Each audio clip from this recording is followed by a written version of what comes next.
தூக்கத்தில் எந்திரிச்சு போகக்கூடாது. தூக்கத்தில் ஒரு தடவை போனாலும் அது பேர் நாக்டியூரியா. அந்த நைட் டைம் யூரினேஷன் அவாய்ட் பண்ணணும். ஒவ்வொன்றுக்கும் ரீசன்ஸ் இருக்கு. தூக்கத்தில் எந்திரிக்க கூடாதுன்னு ஏன் சொல்றேன்னா, all over the world statistics எடுத்து பார்த்தா நைட் டைம் யூரினேஷன் போறதுனால எந்திரிச்சு போகும்போது தலை சுத்து வந்து விழுந்து ஃப்ராக்சர் ஆகி நிறைய பேருக்கு ஹிப் ஃப்ராக்சர்ஸ் ஆயிருக்கும். எல்லாரும் ஃபேமிலிஸ்லையும் பார்த்துருப்பீங்க, இடுப்பெலும்பு உடஞ்சிருச்சு, பெரிய சர்ஜரி நடந்தது. ஆக்சுவலாக ஹிப் ஃப்ராக்சர்ஸ்லாம் பேஷண்ட்ஸோட ஹெல்த் அப்படியே டிட்டீரியேட் பண்ணி கொண்டு போயிடும். சரியா பண்ணலைன்னா, சர்ஜரி சரியான டைம்ல பண்ணலைன்னா அவங்களுக்கு ஒரு காம்ப்ளிகேஷன்ஸாக வந்து can even end up the life of a patient. So அதனால ஹிப் ஃப்ராக்சர்ஸ் நடக்காம பார்த்துக்கணும்னா நைட் டைம் யூரினேஷன் ரெஸ்ட்ரிக்ட் பண்ண ட்ரை பண்ணணும். நைட் டைம் எப்படி ரெஸ்ட்ரிக்ட் ஆகணும் அப்படின்னா, நம்ம லைஃப் ஸ்டைல் அண்ட் ஹேபிட்ஸ் மாத்திட்டாலே போதும்.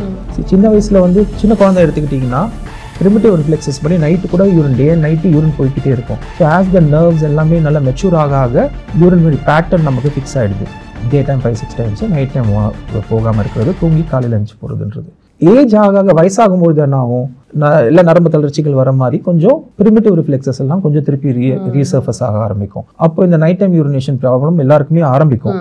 அதை எப்படி ஓவர் கம் பண்ணுறதுன்னா, ஹேபிட்ஸ். நம்ம எல்லாரும் என்ன பண்ணுவோம், நம்ம ஊர்லலாம் நைட் ஒரு சம்பு தண்ணி குடிப்போம், காலையில் ஒரு சம்பு தண்ணி குடிப்போம். அதே மாதிரி நைட் படுக்கிறதுக்கு முன்னாடி பால் குடிச்சிட்டு படுப்பாங்க. ஸோ இது எல்லாமே என்ன பண்ணுவோம், நைட் லிக்விட்ஸ் எடுத்துக்கிறது, பெட் டைம் ஃப்ளூயிட்ஸ்னு சொல்லுவோம்.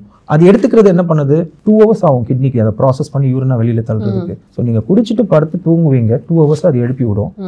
திருப்பி யூரின் போயிட்டு வருவாங்க, வந்து திருப்பியும் தாகமாக இருக்கிற மாதிரி இருக்குன்னு சொல்லி தண்ணி நிறைய குடிப்பாங்க. ஸோ அதுவும் திருப்பி 2 hours எழுப்போம். So multiple episodes of night time urination போகும்போது தூக்கம் கேட்டுரும், டே டைமும் அவங்களுடைய ப்ரொடக்டிவிட்டி குறைஞ்சிரும், டயர்டாகவே இருப்பாங்க. அதே நேரத்தில் இந்த நைட் தூக்கம் ஒரு கண்டினியூஸாக ஒரு டீப் ஸ்லீப் கிடைக்காதனால பிளட் ப்ரெஷர் ரேஸ் ஆகும். ஸோ அவங்களுடைய கார்டியோவாஸ்குலர் ஹெல்த்துமே நல்லா இருக்காது. ஸோ முடிஞ்ச வரைக்கும் இந்த night time bed time fluids 2 மணி நேரம் படுக்கிறதுக்கு முன்னாடியே குடிக்கிறது நிப்பாட்டிடணும்.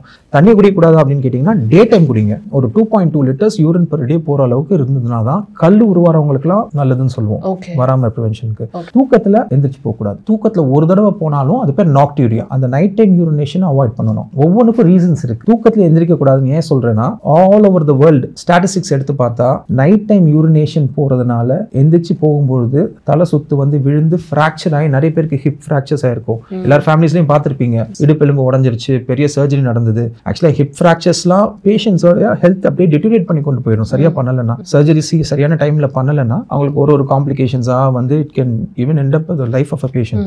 ஸோ அதனால ஹிப் ஃப்ராக்சர்ஸ் நடக்காம பார்த்துக்கணும்னா நைட் டைம் யூரினேஷன் ரெஸ்ட்ரிக்ட் பண்ண ட்ரை பண்ணணும். நைட் டைம் எப்படி ரெஸ்ட்ரிக்ட் ஆகணும் அப்படின்னா, நம்ம லைஃப் ஸ்டைல் அண்ட் ஹேபிட்ஸ் மாத்திட்டாலே போதும். சின்ன வயசுல வந்து சின்ன குழந்தை எடுத்துக்கிட்டீங்கன்னா primitive reflexes படி நைட்டு கூட urine, day and night urine போய்கிட்டே இருக்கும். ஸோ ஆஸ் த நர்வ்ஸ் எல்லாமே நல்லா மெச்சூர் ஆக யூரினரி பேட்டர்ன் நமக்கு ஃபிக்ஸ் ஆகிடுது.